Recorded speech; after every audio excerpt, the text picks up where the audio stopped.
Good morning, and welcome to the webcast. This is our 7th session for the virtual 2020 Building Opportunity Conference from Moss Adams, providing insight into current challenges facing companies operating in the built world. Over the span of this conference, we've been looking at topics such as how COVID-19 is shaping the landscape of cities and infrastructure, economic impacts of newly passed bills, business planning in an election year, and post-election tax planning and considerations. More information for each session, including registration, are available in the links provided in your resources widget here on On24, as well as on mossadams.com. Before we begin, I'm going to play a brief housekeeping video.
Thank you. As a summary of the housekeeping video, please note that PPE is being provided for this session and that we will be asking a total of 4 polling questions throughout the hour. Answering 3 of those questions will be necessary in order to get credit, and the information in this housekeeping video is also summarized in your resources widget here on On24. So, to get us started with our session this morning, pivoting in uncertain times and designing for the future, I will be turning things over for introductory remarks by way of Aaron Falk, partner and national practice leader for hospitality here at Moss Adams. Aaron, the floor is yours. Thank you, Gerald. Good morning, everybody, and for our friends on the Eastern time zone, good afternoon. Before we dive into our panel today, which we've got a great group of panelists and conversation that we'll have today, I want to take a moment and thank all of our veterans on this day. It's a day that we remember the sacrifice and the service that they've made for our country. So to you veterans, thank you for your service. And for those veterans in your organization, I hope you find time to celebrate their service to our country. With that, it's my pleasure to introduce to you Diane Kocer. She is the Executive Director of the AGC Education Foundation. She'll be our moderator today for the panel. Diane, the floor is yours. Good morning, everyone. Can everyone hear me here? Panelists? Great. So I am, as Erin said, I'm Diane Kocer. I'm the Executive Director of the AGC Education Foundation. The AGC Education Foundation is affiliated with the AGC of Washington, and our mission is to develop and promote construction careers. We do that through multiple programs, primarily education, and we work with schools and organizations to help them promote construction careers. You can imagine that education has changed dramatically. Forced to pivot also. But right now, I'd like to take the opportunity to very talented. They're here to share the wealth of information. So without further ado, I'm going to have our panelists introduce themselves, tell us a little bit about their company, and then we'll move on to the rest of the seminar. Let's start with Jonathan. Hi, good morning, everyone. And it does look like we're having a little problem with the video this morning, so bear with us as we work through that. So my name is Jonathan Bahe. I'm an architect and corporate market leader at NBBJ. NBBJ is a a global design firm headquartered in Seattle with 12 offices around the world. We're an architecture, interior design, master planning, consulting, experience design firm. Most of my work is really focused on the workplace. So both for corporate clients, but also across a range of sectors, really thinking about how people work today and how people might work in the future. So really excited to be here with many of you again today. And I'm going to pass it on to Casey.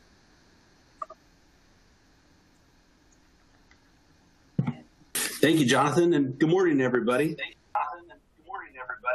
I'm having trouble with the audio right now. I'm getting a double feedback going, so I'll try not to be distracted in my introduction. My name is Kocer Schuchart. I'm president of Schuchart. We're a commercial and industrial general contractor operating in the greater Puget Sound region. I can attest personally to the impact of COVID. A week ago, yesterday, I tested positive for COVID. And over this time, I've been in isolation and quarantine, trying to recover from the symptoms, which for me have been quite mild, feeling as if it's been more of a bad cold than anything. I consider myself very lucky, but I have a much deeper appreciation of the risk that we are all presented as a result of the COVID. And but I remain hopeful that we'll get through this and we'll recover just fine. So thank you for having me this morning. It's a pleasure to be with you. And I will now pass it along to Matt. My name is Matt Lessard, and I'm the president of Wilcox Construction out of Seattle. Been a general contractor since here since 1963. We specialize in restaurants, retail, industrial, and financial institutions. And I'm in quarantine right now also for being exposed to one of my employees. So it's very nice to meet you all. And also on Veterans Day, I want to thank any veterans for their service. Thank you. I think Maggie. Hi, everyone. Yeah, thank you. And hi, everyone. I am Maggie Robinson. I'm a VP of Strategic Accounts for Shaw Industries. They are the world's largest flooring manufacturer. We design and develop the healthiest and most sustainable products for people in the places they work in and for our planet. Thank you. Thank you. As you can see, we've got quite a great group of panelists here. As Gerald said, we are going to have polling questions. For this session, we're going to have 4 polling questions, and we're going to start with the first polling question. So the first polling question is, how has COVID-19 impacted your business?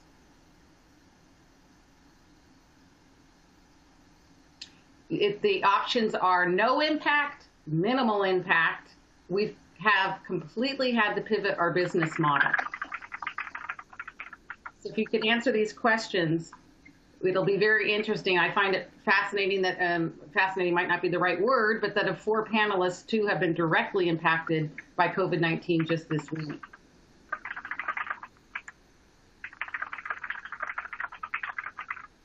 just wait a few minutes here. And while we're waiting, the panelists are going to get ready to answer this question, the same question. So panelists, be geared up to talk about COVID-19 and the impact on your businesses.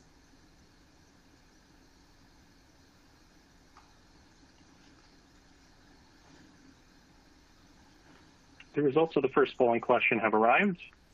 Most of the audience, at 68%, have responded minimal impact. Minimal impact. Well, I'm happy to hear that. That's great news. So, as I said, we want to ask all our panelists, how has COVID-19 impacted your business?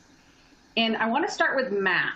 Matt, you build restaurants, and the industry, as we all know, has been hit very hard with the hospitality industry. So how has your company been impacted? Our clients are almost doing nothing right now, I would say. It's been really tough. A lot of our clients have had to close locations. They've had to pivot to not only a lot of their restaurants just didn't work with closing their seating areas. The winter is going to be a lot even more difficult because through this spring and summer, people were sitting outside. It's gotten a lot harder as the weather changes here in Seattle and our other locations like Idaho. We've had to expand our area of work, so we're working all the way out into Idaho, and where we were pretty focused just in Washington and down the coast also. It's been pretty hard to watch the clients and just the struggles that they've had, especially in the higher end restaurants. Some of the restaurants that are doing well are takeout restaurants, traditional pizza takeout restaurants, and QSRs where they've shut down their seating areas and actually have been better off for it, really. They're doing well. Great. Thank you, Matt. Casey can probably speak on similar. Yeah, Casey, we wanted to ask you, because you do restaurant and you also do tenant improvement. So can you take a little bit to address a little bit what Matt's saying and then also move a little bit into the TI work?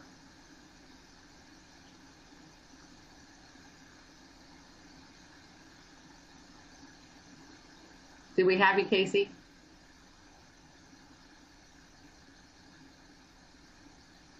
Can you hear me now? We can hear you now. Okay. We can hear you now. Okay. We can hear you now. Okay. We can hear you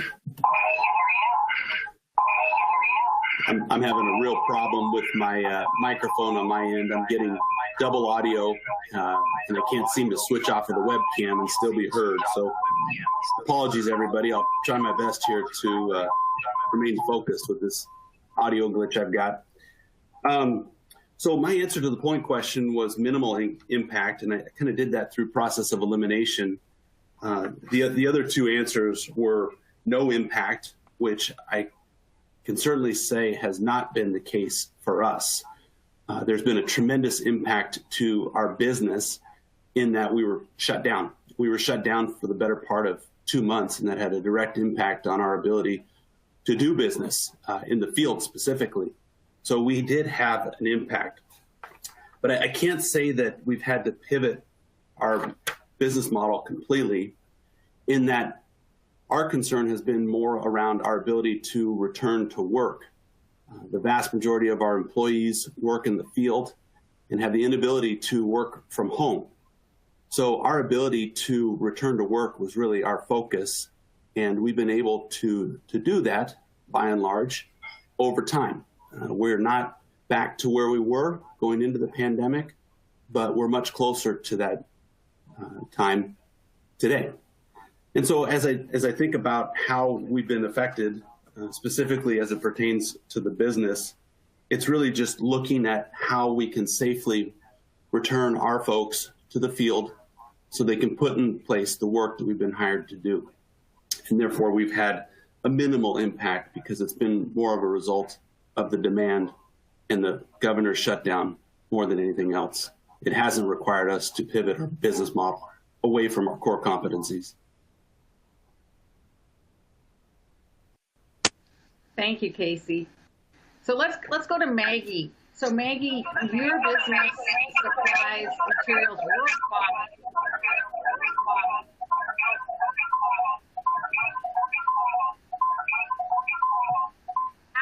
How has your business been impacted, or how have you had to pivot?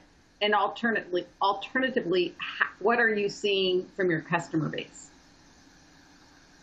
Thank you. Yeah. So, Shaw Industries, thankfully, is a Berkshire and Hathaway company, so we're very stable financially. And a huge part of our business is actually on the residential side as well. So while the commercial side has seen double-digit decrease in business, we've had double-digit increases on the residential side right now because everybody's stuck in their homes and trying to figure out how to redo their spaces to make them work for them. So thankfully, we have that to balance out our business.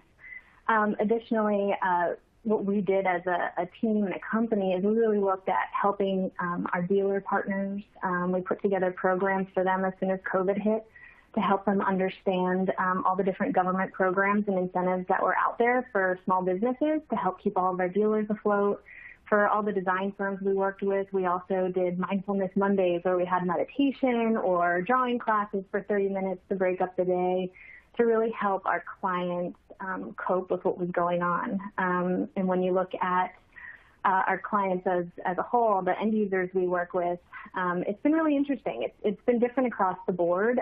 Most people, a huge trend I've seen has been, they're worried about their people and how to keep everybody motivated and working, and creating programs like pandemic days to have 10 days off if you need them for whatever's going on at home.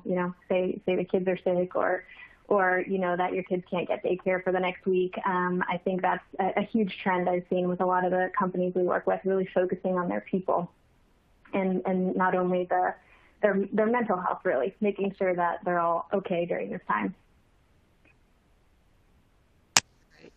Thank you, Maggie. So before we go to another polling question, I'd like to ask the panelists, and not everyone has to answer this, but were any of you surprisingly prepared in some aspect with this pandemic? I can speak for myself as we just happened to upgrade to all computers, upgraded all of our software programs. So we were in a position where we could pivot very quickly to remote teaching. But that was just, I have to say, by planning, but also by some good luck. So any of the four of you want to address that at all?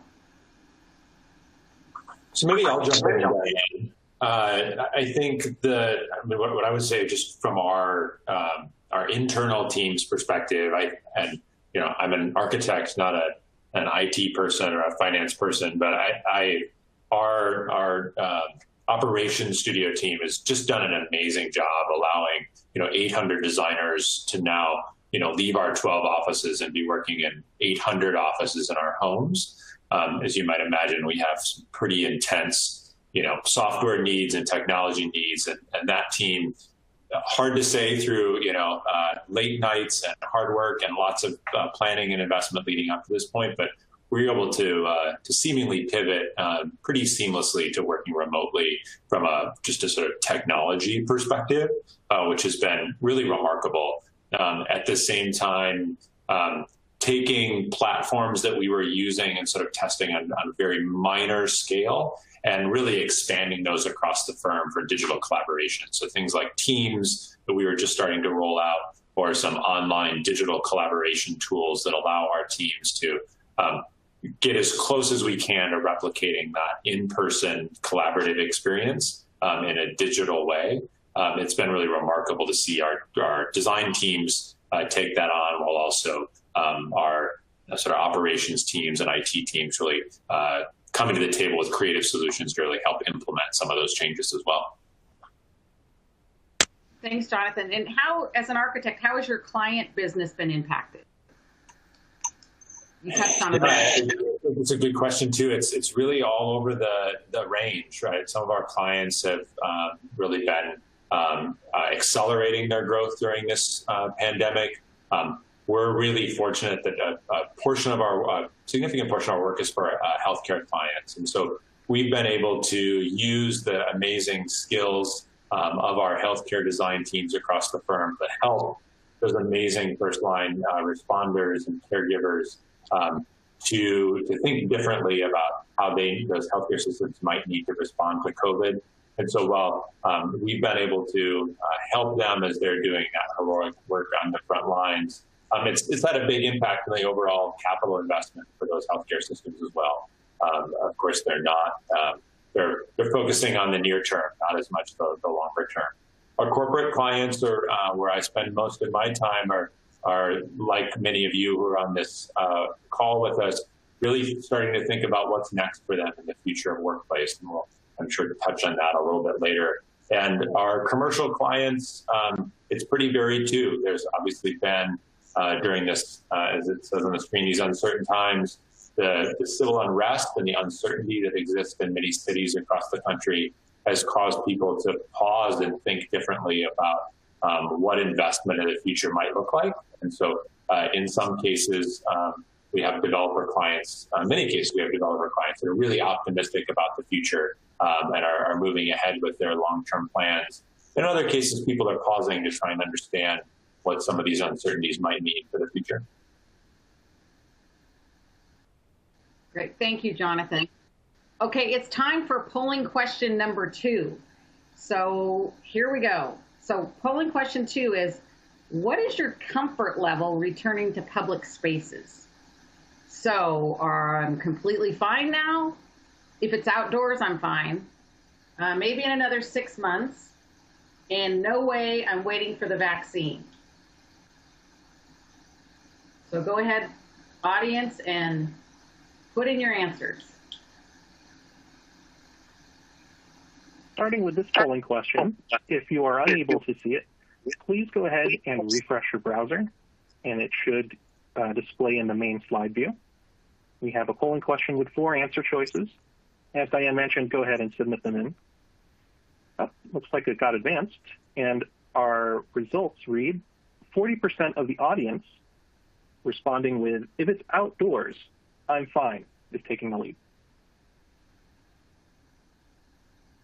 Okay. So let's turn to our panelists. And this is going to be about space. So if we're talking about, if the 40% is saying that they're comfortable with outdoor space, let's talk about the reuse of space. So panelists, how do you see the reuse of space, especially designing for the future? So I'm going to start with Jonathan as an architect, and then we can just go from there. You guys can tag each other. But let's really address all of the areas that we've talked about with restaurants and building constructions, outdoor space. So take it away. Yeah, I'm, as I look outside and see it, a little rainy and chilly here in Seattle, I'm thinking that might be some of our California friends that are happy with spending it outside, it seems. I think the question of what does this mean for the workplace is a really fascinating one, of course. And do think that we're going to see at a variety of scales, both in our cities and in our workplaces and our organizations, ways to embrace the exterior environment in new and different ways. So in the case of our cities, we've seen a real expansion of dining in the public realm, of shopping in the public realm. And as someone who shops every week at the Pike Place Market here in Seattle, I think that's super exciting for our cities, and we see it happening other places in the world. But that transition for us is a real opportunity for us to remake our cities, and hopefully is something that continues post-pandemic. In terms of the workplace component of that, I think we've known for a long time the benefits of fresh air, of access to green space. There's a lot of, brain science that goes into knowing how our health and our productivity are increased when we can even see something that's green and moving, much less get out into it. We're learning more about certain plants that off-gas chemicals that help our brain function in different ways. And so we think there's going to be a lot of opportunity in the future to reclaim spaces for their outside, for workspaces, and those might have, they might be covered or sheltered, they might be outdoors, and finding opportunities to bring that outside in to workplaces in new and different ways as well. So overall, I think those spaces that generate better health for our employees, one of the prompts that we're asking ourselves a lot is, what if you leave work healthier than when you came, right? And right now, I think most of us pre-pandemic, even pre-pandemic, you would go to work and you'd leave and feel exhausted and drained. And what if work was helped you feel healthier, right, mentally and physically? And we think there's some really exciting ways for that to happen. Matt, maybe I'll tag you next if you want to talk a little bit about the restaurant piece and how your restaurant clients are thinking about their spaces in the future, or that industry more broadly. Yeah, so for my whole career, it's been about seats and how many seats can you get into a restaurant. A seat is worth X amount of dollars per square foot, and now they're spreading out, and it may be people are going to be more comfortable with more booths, more individual seating, and spreading out. And so the business model of the restaurants is really going to change as far as the square footage. I think prices will probably be have pressure to go up because of the rents probably not changing a whole lot in certain areas. But we're seeing a pivot for sure from cities creating outdoor seating areas out of parking, taking away parking on small streets, making them pedestrian only, which has been really cool, and actually tenting them and providing heat. We're seeing it from some of the cities, which is some great leadership that they're getting ahead of that.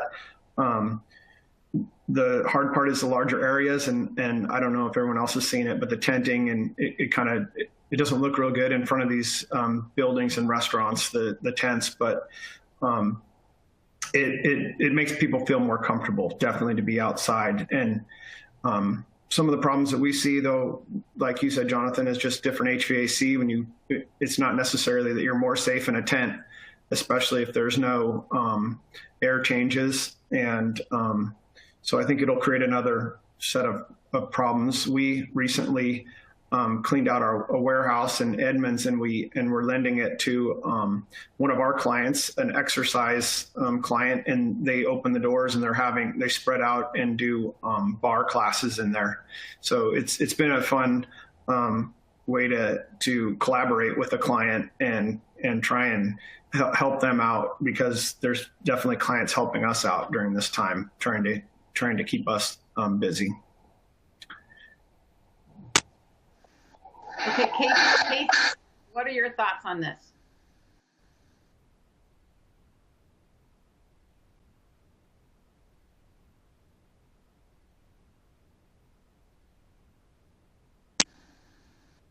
Are you there, Casey? Can you hear us?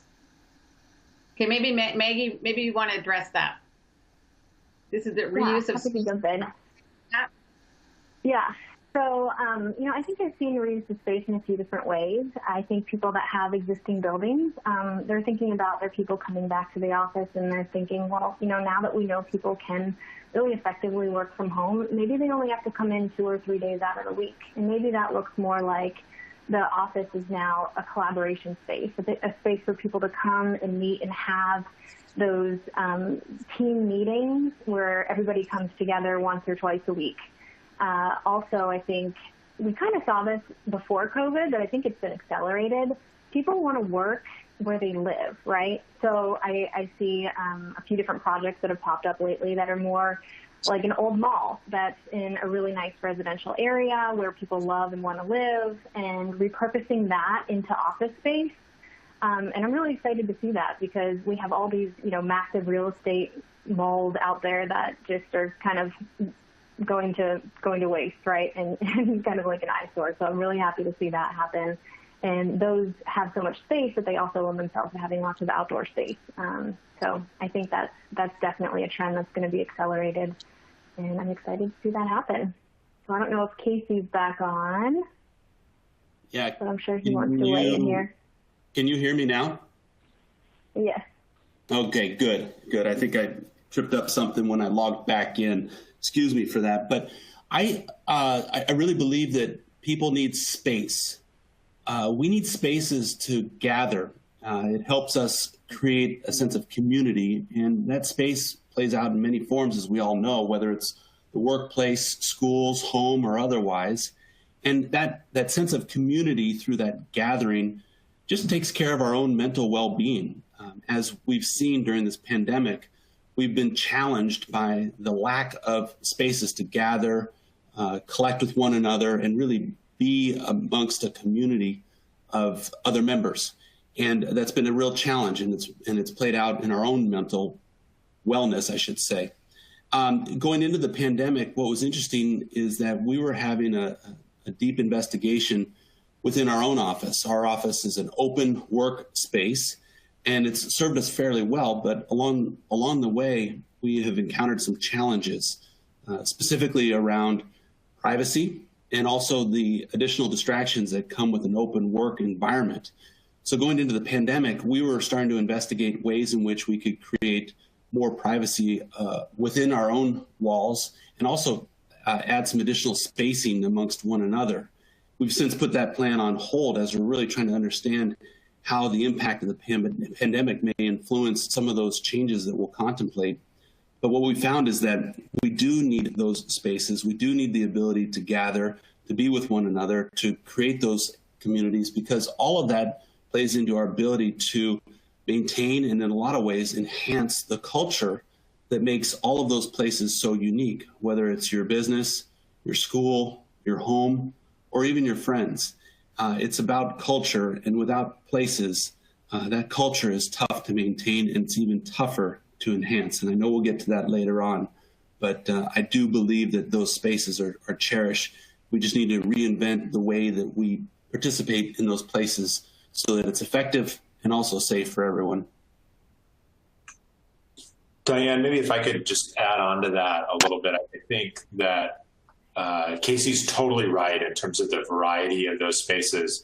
And we all know that we're sort of yearning for getting back to some of those. And yet there's some of those pre-pandemic behaviors that will definitely change.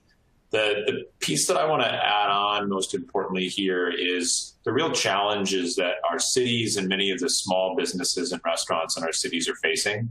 And in order to get people to come back to the office, to come into our cities, we're going to have to solve for some of these challenges. You know, our cities have been in tough budget situations here over the last year and have cut services in places. And so this is going to take a concerted effort from policymakers at all scales, from business leaders in our communities, from residents in our communities, to really use this as a moment to reinvent the way our cities function, the way our offices work, the notion of what community means. On one hand, it couldn't be a more exciting opportunity for us to really rethink these things. And as a designer, I can't help to be optimistic about that. But the pragmatist says there's some real challenges for how do we come together around some policies that have financial implications to make that happen as well.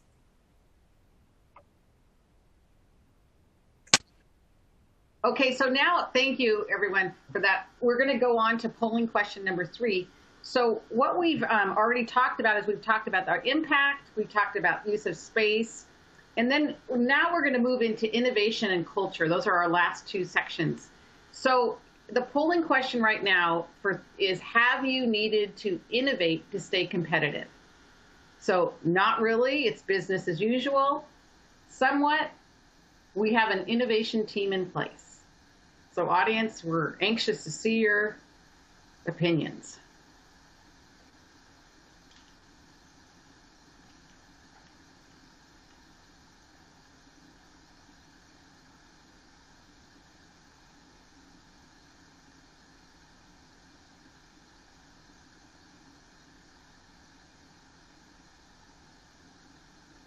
Okay, and our polls will be closing in a couple of moments. Our results are now in. Taking the lead at 53%, somewhat, is our leading answer. Okay, that's very interesting. So now let's turn to our panelists. And if you could discuss how have you, your clients, your business, how have you become innovative during this time? So we've touched upon silver linings, if we want to call it that. So do you have any silver linings that you want to share, and how have you been innovative? Let's start with Maggie. So Maggie, we know you've got a lot of innovative stuff, especially with some of the products that you're using with disinfecting and chemicals and things like that. So go take it away, Maggie. Yeah, thank you. So at the beginning of COVID, of course, everybody's response was, okay, how do we deep clean our space, right? So we started getting a lot of requests for antimicrobials to be put on our materials. And it's a really interesting situation for us to be in, because we just took antimicrobials out of our products 5 or 6 years ago, because Kocer had come to us and said, hey, do you know antimicrobials are actually endocrine disruptors? And we want to make sure that we don't have any endocrine disruptors in the spaces our people work in. And we were like, oh my gosh, okay, we got you. So we completely took out antimicrobials, which we found out really weren't necessary for the performance of our product anyway after a lot of testing. So great to find that out. And now we have people that are asking for them again. So what we've done as a company is we've gone back to the drawing board to figure out, how do you really disinfect soft surfaces? Are there virucides that work on a carpet and on a resilient flooring? Because up until this time, there really hasn't been a good disinfectant that wouldn't degrade the fibers and break down the product. So we had to go back to the drawing board, and we came out with a really great product that is called Kocer V, that kills the coronavirus within 30 seconds on contact of the cleaning solution. So that's a great innovation that we've had. We wouldn't have ever had to go down that path until coronavirus came around. So we're happy to be able to provide that for our customers. And you'll see in your spaces when you head back to the office that under all the hand sanitizers, the floor is going to be yellowed and it's going to start degrading products. So just keep an eye out for that, everybody, in your spaces. All the Lysols and things like that will really destroy all the materials in your space. So you want to make sure that you're using the right cleaning materials to have the healthiest impact on the people in the space also. Specific innovation. So Casey, this is directed to you. The audience would like to hear what design ideas you suggest in response to your open office comments, so the open office space. Yeah, happy to. And so the design modifications that we were contemplating prior to the pandemic were really aimed at creating a higher degree of privacy around sensitive business functions, much of which had been contained within an open environment. I hate to use that word contained because they're really not that contained whatsoever. But we're really looking at ways in which we can create that level of privacy while also maintaining that connectedness that we feel in that open workspace that we have today. I think there's ways in which we can do that through barriers that can be installed that are really transparent. Glass is a good use of material for doing just that. A product that provides that level of privacy while still maintaining a level of connectedness that you otherwise feel in that open work environment. And then we were also trying to identify business functions that can be disrupted through distractions unrelated to the specific function that one person may be performing at that one time. We know that teams collaborate well when they're open and working closely with one another, and they can embrace those distractions to the extent that they're relevant. But when those distractions are irrelevant to one's function, say they're outside of that collaborative team that's assembled in close proximity, those distractions can become very distracting and really make it difficult for the individual to work as efficiently and as effectively as they can. So that's the other area that we're exploring, is how can we maintain those open, collaborative work environments that serve teams so well while providing distancing between those teams and others that are outside of those teams so that they can remain efficient and effective in what they do, free of those distractions. Great, thank you. So, Jonathan, would you like to touch a little bit? You already mentioned it a bit about air quality But you want to touch a little bit about the air quality, ventilation, and the innovation in workspaces from an architecture standpoint? Sure. Maybe I'll try and tie some of Maggie's comments and Casey's together here too. I think, just want to underline Maggie's comments about antimicrobial products. And so there is no surprise, given the immenseness of this pandemic. There's a lot of talk out there, right, about everything should be antimicrobial. But we know and have known for a long time how disruptive and harmful antimicrobial products are, and have worked really hard as designers, as contractors, as product manufacturers, as facilities managers to get harmful chemicals out of the workplace. And I think we all need to be extra diligent right now about the new products that we're specifying, the new cleaning methods that we're using, that we don't forget about how harmful some of those things are to the health of the occupants of those spaces. So just want to really underline that. And, there are, some great folks like Shaw out there that we all can lean on to support with that. I think the increase in thoughtfulness around air quality and ventilation, particularly in workspaces and commercial buildings, is just going to be really at the forefront. And the balance as tenants about how much that is being pushed to say the landlords, we need you to do that. The landlords that see this as a competitive advantage and are making those investments ahead of time, but really focusing on how do we get better quality air? How do we think about things like humidification, better filtration? But there's a tension to all of these things between air quality and energy use, right? We can increase our filtration, but it takes more energy to filter, to push the air through those filters. So there's a push and pull here that require a really thoughtful, integrated approach. I think we need to be really thoughtful in the way we create those teams that are putting that together. I think building on the comment or the question here about the open workplace, for us, it's really about centering down on what are the behaviors that you're trying to accomplish in that work environment, and the behaviors from a cultural standpoint that you're trying to enhance or support in your own organization.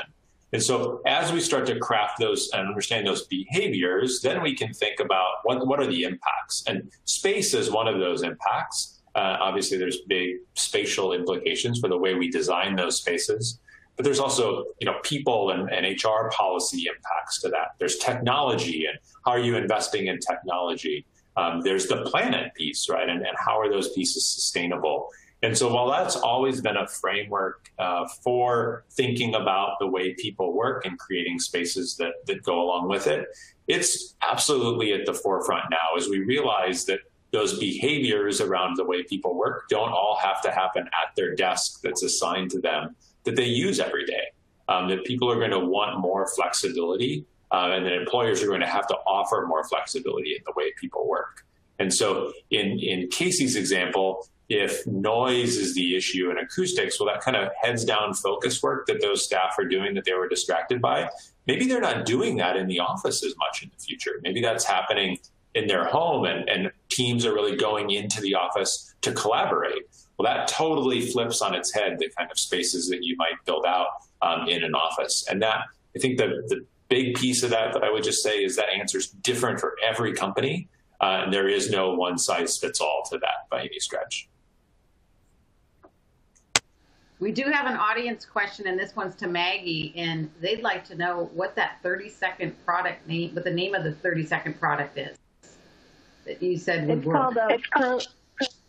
It's called Procure V, Pro K-U-R-E-V, and we sell it. So reach out to me after this, and I can help connect you on it. And the one other thing about that is it's not just for carpet and for flooring. You can use it on surfaces where you serve food, etc. So it's good on all surface types. That's great. Thank you, Maggie. So next we're going to move on to culture. We've got about 14 minutes left, and we want to save some time for questions and answers. So the final polling question is, do you feel successful in maintaining company culture? So while Gerald pulls that up. Okay, here we go. So yes, my team is closer than ever. B, somewhat, it's been challenging to interact and collaborate. C, no, we're struggling. So let's wait and see what the audience says.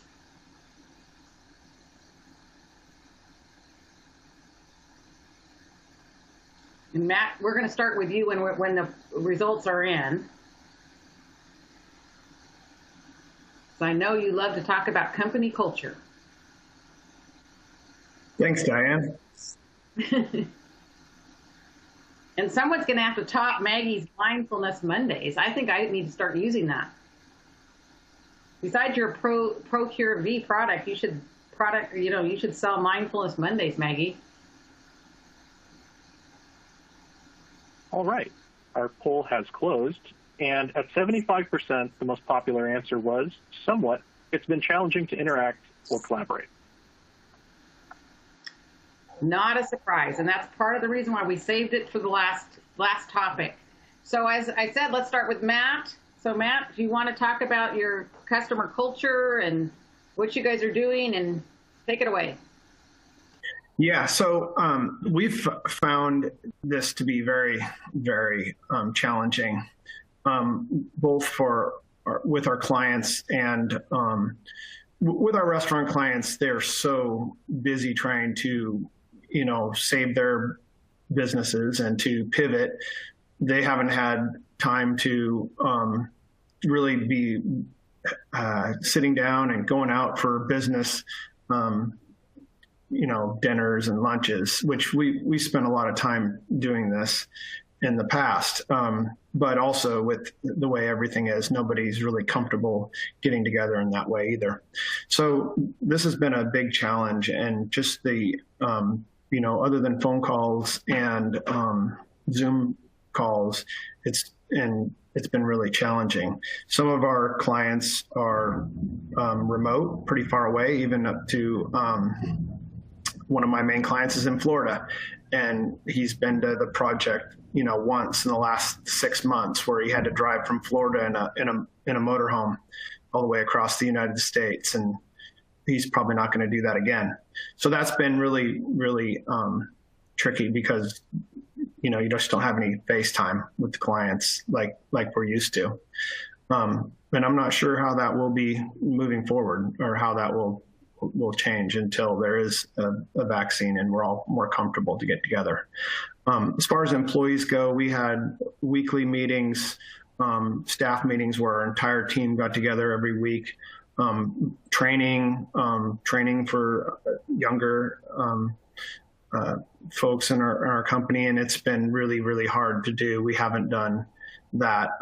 So it's been much more individual efforts, and we really feel it that our culture has really slipped from what we had pre-pandemic. It was a very collaborative, very family oriented business, and now we've just kind of put all that on hold, and everyone's just struggled to,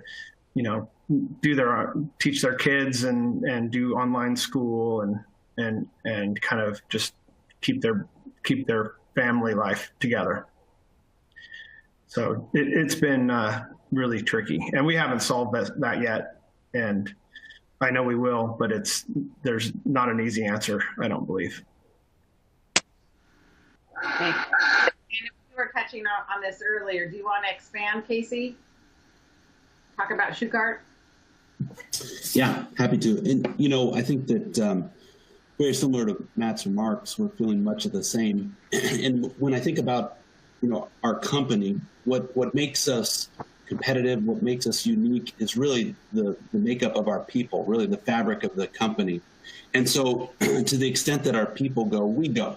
And one of the things that we realized very early on was how scary this pandemic could be for everyone, leaders and all people as part of our company. And we took action very early on to communicate with everyone very openly, very transparently, to honestly express some of the real challenges and opportunities that we were contemplating at the time.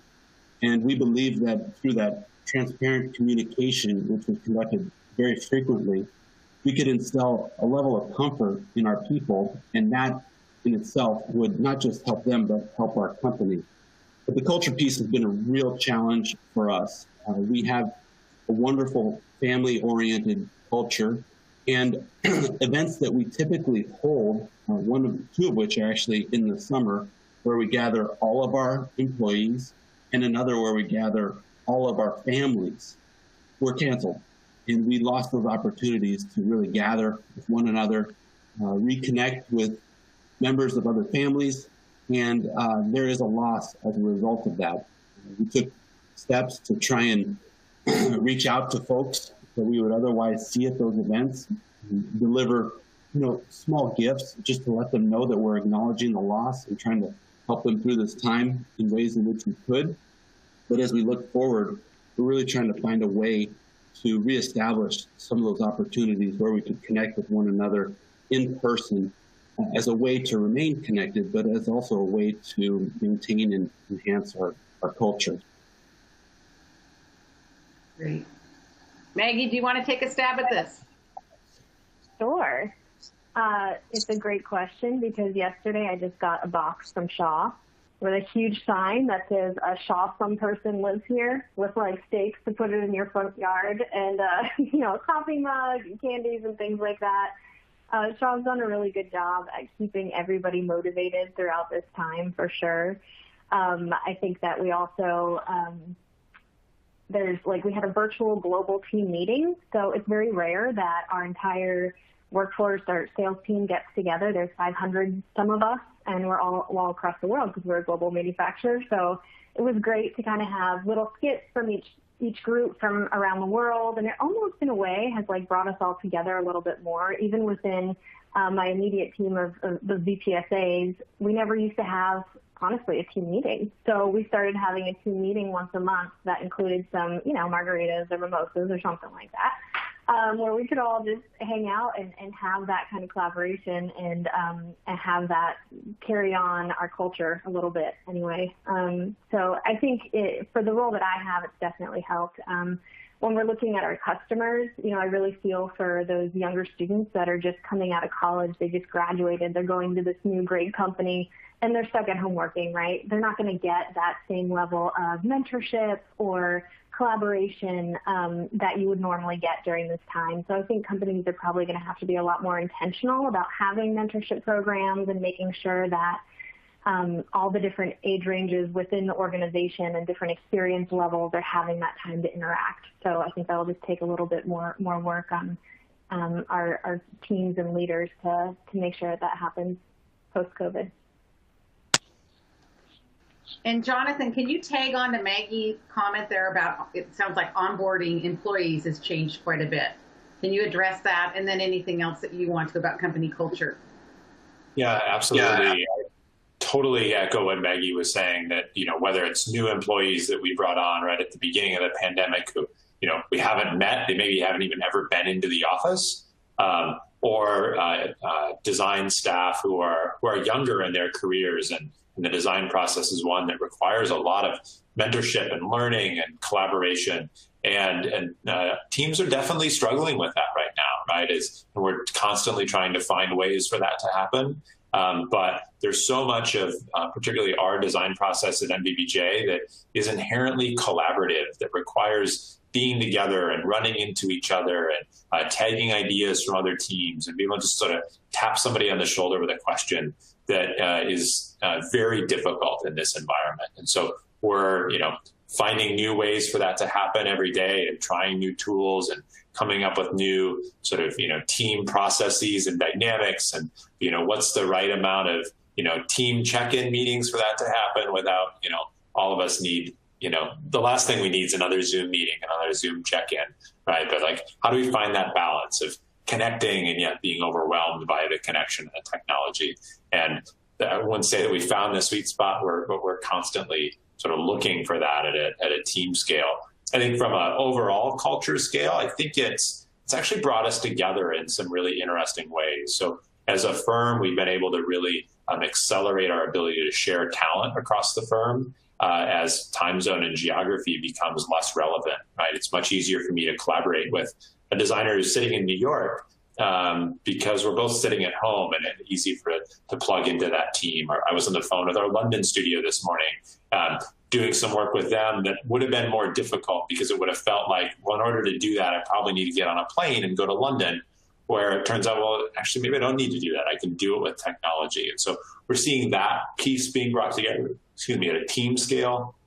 And then at a firm scale, I think our leadership team has done just an incredible job of providing a lot of cultural opportunities to talk about design. Right? That's the piece that we're missing the most. And so, through webinars and sort of conversations using technology, we've been able to think through and really find inspiration through the work of our peers across the firm in a way that we didn't really do before. That happened at maybe an office scale, but being able to hear from the folks in London or in Shanghai or in New York about the work that they're doing globally has been a great inspiration and connection for us as a firm. So I think it's definitely accelerated some pieces of our culture in ways that are really healthy and exciting to think about what it means for the future. And yet, like everyone, that the daily challenge at the team scale remains. And like all of you, we're sort of fighting each day to find those solutions and to make the best of this situation, but anxious to find moments where we can be back together for sure. Thank you. So we are approaching the end of our time, and we want to allow time for questions and answer, or questions and then answer them. So does anyone in the audience have some questions for any of our panelists, or just general questions that they can answer? And while we're waiting to see if there's any questions, does anybody else want to talk about culture a little bit that we missed, or want to add on some comments? Any of the panelists? I was going to say there was something that we talked about before in the restaurant industry is the digital menus and digital ordering. Our clients are up 3 times from year over year. And so that part of their business is really doing well. In fact, some of our clients are opening up digital only restaurants without any seating inside and no you cannot go into their restaurants and order. You have to order digitally, and then you just walk in and pick it up. And so it's a total redesign of these, and I think we'll see a lot more of those in the future. So it's kind of exciting stuff. Also, and I'd be curious if Jonathan has any insight on, we're doing some copper countertops and some natural virus inhibitors, and I'm just curious, and also UV lights and stuff like that. I'm just curious to know if you have any insight on that. Yeah, it's a great example, Matt, of, we've known that copper has great antimicrobial properties, natural antimicrobial properties for a long time. It's expensive. I mean, the ever-present challenge for us is balancing those materials that are easily cleanable, that sort of viruses, coronavirus or otherwise, don't sit in, that are healthy, with products that don't off-gas, right, or don't contain materials that are going to degrade over time. And we're lucky to have incredible partners like Shaw across the world that are spending a lot of time and energy there. At the same time, having companies like Microsoft and Google as 2 prime examples that are really, and Maggie mentioned Kocer, we've seen a lot of this innovation being driven by clients who are understanding the science and saying, I'm not going to put those materials in my projects anymore. They're making our staff, our patients, our visitors, our whoever the users of those spaces are, they're making us less healthy. And as designers and contractors and builders and building operators, I think I think it's on all of us to really keep that at the top of our mind in the future, that our spaces are the buildings that we create shouldn't be doing harm to the communities that we're building them in, to the environment, and to the people that occupy them. And I think while intuitively we all believe that sort of to our cores, I think sometimes economics get in the way of that. I think this is a moment for us to reprioritize and be more thoughtful about what those solutions look like in the future. Thank you. Well, we're at the end of our time, and I would like to say thank you very much to all our panelists. We're very lucky that you took the time today to share your wisdom with all of us, and it's greatly appreciated. Also, thank you to Moss Adams for providing this opportunity. It's great to have this conversation and learn more about how everyone's doing and pivoting and during these uncertain times. So I'll turn it back to you, Gerald, and thank you again, everyone. Thank you, everybody. I'd like to echo the sentiments that Diane just shared for everyone's patience, resilience, and fortitude for pushing through the technical difficulties in the first part of our hour. But we have more information for you regarding the conference and our presenters available in your resources widget here on On24. And again, thank you for attending. Before you log out, we do have a webcast survey that will populate in your web browser momentarily. Please use this to send in any of your feedback that we could use for improvement moving forward. Have a great rest of your day, and we hope to see you at another event very soon. Take care, everybody.